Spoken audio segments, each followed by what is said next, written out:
പത്തനംതിട്ടയിലെ അടൂരിൽ നിന്നാണ് വരുന്നത്. ഞാൻ ദീപ മാഡത്തിൻ്റെ ക്ലാസ് അറ്റൻഡ് ചെയ്യാനുള്ള ഒരു പ്രധാന കാരണം എൻ്റെ ഒരു ഫ്രണ്ടായ ഹോം ബേക്കർ ചിഞ്ചു ലജുലാൽ വഴിയാണ്. പുള്ളിക്കാരുടെ FB പോസ്റ്റിലും വാട്സാപ്പ് പോസ്റ്റിലും ഒക്കെ വെച്ചാണ് ഞാൻ ആദ്യമായിട്ട് മാഡത്തെക്കുറിച്ച് അറിയുന്നത്. പിന്നെ എനിക്കതൊരു ഇതായിട്ട് ഞാൻ മാഡത്തിൻ്റെ FB ഫോളോ ചെയ്യാൻ തുടങ്ങി. അപ്പോൾ ഫോളോ ചെയ്ത് അപ്പോഴാണ് ഞാൻ മാഡത്തിനെ കുറിച്ച് കൂടുതൽ അറിയാനും മാഡത്തിൻ്റെ ക്ലാസ്സിനെ കുറിച്ച് കൂടുതൽ അറിയാനും കഴിഞ്ഞത്. അപ്പോൾ അത് പ്രകാരം എനിക്ക് മാഡത്തിൻ്റെ ക്ലാസ് അറ്റൻഡ് ചെയ്യണമെന്ന് ഭയങ്കര ആഗ്രഹമായിരുന്നു.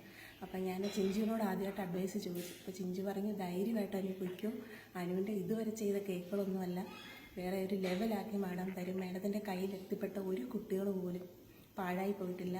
അത്രയ്ക്ക് അനുഗ്രഹമുള്ളൊരു നന്മയുള്ളൊരു മനസ്സിൻ്റെ ഉടമയാണ്. അപ്പോഴേ അത്രയും പറഞ്ഞെങ്കിലും എനിക്ക് കുറേ സംശയങ്ങളുണ്ടായിരുന്നു. അപ്പം ഞാൻ മാഡത്തിനെ കോണ്ടാക്ട് ചെയ്തു. അപ്പോൾ ചിഞ്ചു പറഞ്ഞതിനും അപ്പുറമാണെന്ന് എനിക്ക് മാഡത്തിൻ്റെ ആദ്യത്തെ സംഭാഷണത്തിൽ തന്നെ മനസ്സിലായി. അങ്ങനെ എനിക്ക് ഓൺലൈൻ ക്ലാസ് അറ്റൻഡ് ചെയ്യാനായിരുന്നു താല്പര്യമെങ്കിലും ഇപ്പോൾ ഓഫ്ലൈൻ ക്ലാസ് ഉള്ളതുകൊണ്ട് ഞാൻ അതിൽ പങ്കെടുക്കാനായിട്ട് അത്രയും ദൂരത്തുനിന്ന് വന്ന് അതിനുവേണ്ടി പരിശ്രമിച്ചെത്തിയതാണ്. പക്ഷേ എൻ്റെ ആ പരിശ്രമം ഒട്ടും പാഴായില്ല. എനിക്ക് മാഡത്തിനെ പോലെ ഒരു ഗുരുവിനെ കിട്ടിയത് തന്നെ എൻ്റെ ഭാഗ്യമാണ്. ഞാൻ മാഡം പഠിപ്പിച്ച ഓരോ റെസിപ്പികളും ട്രൈ ചെയ്ത് നോക്കുമ്പോഴാണ് അറിയുന്നത് ഇതുവരെ ചെയ്ത കേക്കൊന്നും കേക്കേ അല്ല എൻ്റെ. കാരണം വേറൊരു ലെവലാണത്. ആ ടേസ്റ്റ് ഞാൻ ആകെപ്പാടെ എൻ്റെ മൈൻഡിലെ എന്താ പറയേണ്ടതെന്ന് അറിയത്തില്ല. അമ്മാതിരി ടേസ്റ്റ്, അത്ര നല്ല റെസിപ്പി. ഞാൻ ഒരിക്കലും എത്രയോ യൂട്യൂബ് ചാനലും അതുമെല്ലാം സെർച്ച് ചെയ്ത് കണ്ടിട്ടുണ്ട്. പക്ഷേ ഒരിക്കലും ഇമാതിരി ഒരു റെസിപ്പീസും ആ ഒരു ടീച്ചിങ് വേറെ ഒരിടത്തുനിന്നും കിട്ടത്തില്ലെന്ന് എനിക്ക് 100% ഉറപ്പാണ്. കുറേ കേക്കുകൾ ഞാൻ സെയിൽ ചെയ്തു, എങ്കിലും എനിക്കൊരു തൃപ്തിയില്ല.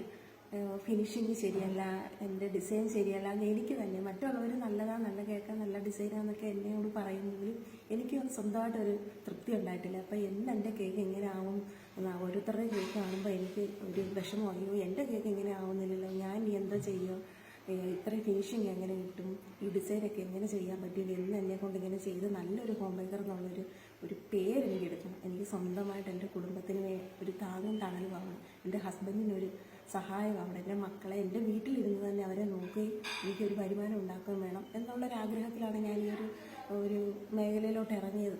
പക്ഷേ എനിക്കൊരു കോൺഫിഡൻസ് ഇല്ലായിരുന്നു ഇത് എങ്ങനെ ശരിയാവുന്നു. അപ്പോഴാണ് ചിഞ്ചുവിൻ്റെ ഉപദേശപ്രകാരം ഞാൻ ദീപ മാമിൻ്റെ ക്ലാസ്സിന് വന്നത്. ഒറ്റ ദിവസം കൊണ്ട് എൻ്റെ ജീവിതം മാറി മറിഞ്ഞു. ഫിനിഷിങ്, ഡിസൈന്, ഐഡിയാസ് എല്ലാം ഒറ്റ ദിവസത്തിൽ എൻ്റെ ജീവിതം ഇതുവരെയുള്ള എൻ്റെ ബേക്കിംഗ് ലൈഫേ മാറി മറിഞ്ഞു.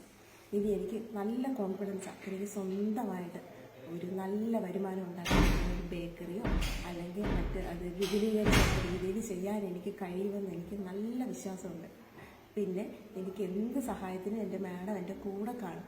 കാരണം ഒരു ചെറിയ തെറ്റ് വന്നാൽ പോലും കൈ പിടിച്ച് മോളെ എന്നുള്ള ആ വിളിയിൽ നമ്മൾ ഫ്ലാറ്റ് അത്രയ്ക്ക് നന്നായിട്ട് കൈ പിടിച്ച് നമുക്കത് ക്ലിയർ ആക്കി തരാതെ മാഡം മാറത്തില്ല.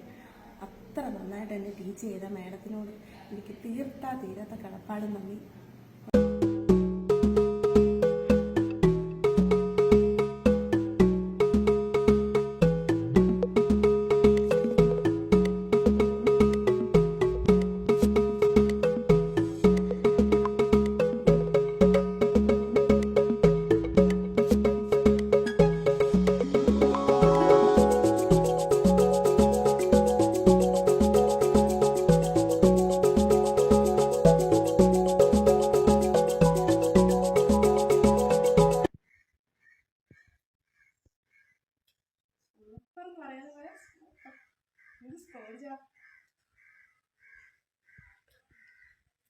പറയാതെ